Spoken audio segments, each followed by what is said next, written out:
Make hallucigenia an unappealing target for predators.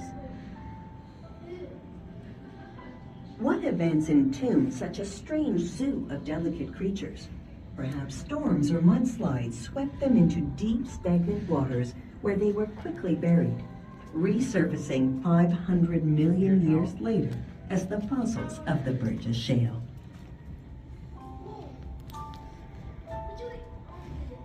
Welcome to a world that existed 500 million years ago below the surface of the Cambrian seas.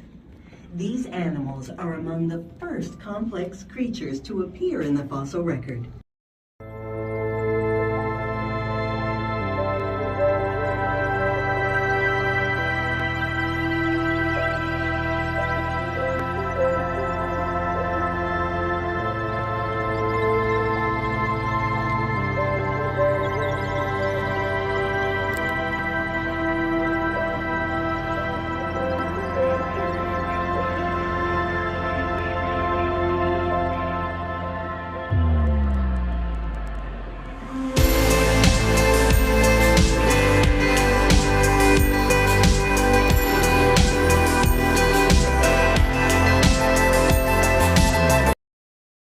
Roughly 300,000 years ago, but our family tree reaches back much farther.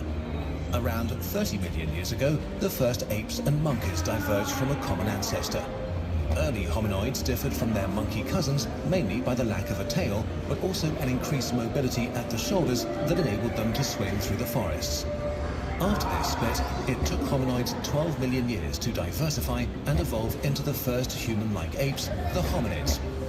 They diverged into the four groups of great apes we still find today: orangutans, gorillas, chimps, and humans, as well as several extinct forms. Among these, the hominins emerged between 4 to 8 million years ago. Hominins still show features typical of climbing apes. Ardipithecus, for example, could use its big toe for grasping, but was probably also able to walk upright. Such a combination of features gave early hominins an enormous advantage, since habitats fluctuated with the proportions of dense woodlands and open grasslands changing frequently.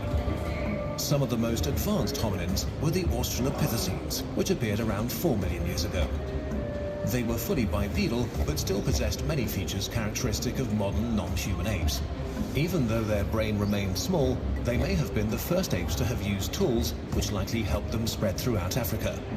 It's believed that we modern humans, Homo sapiens, evolved from one of the Australopithecine species before they died out 2 million years later.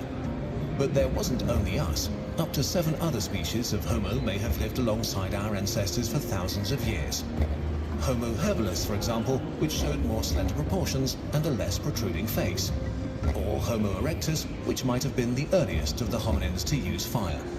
But in the end, their larger brains, their use of tools, and finally the development of language gave Homo sapiens advantages the other species couldn't compete with in the face of severe environmental changes.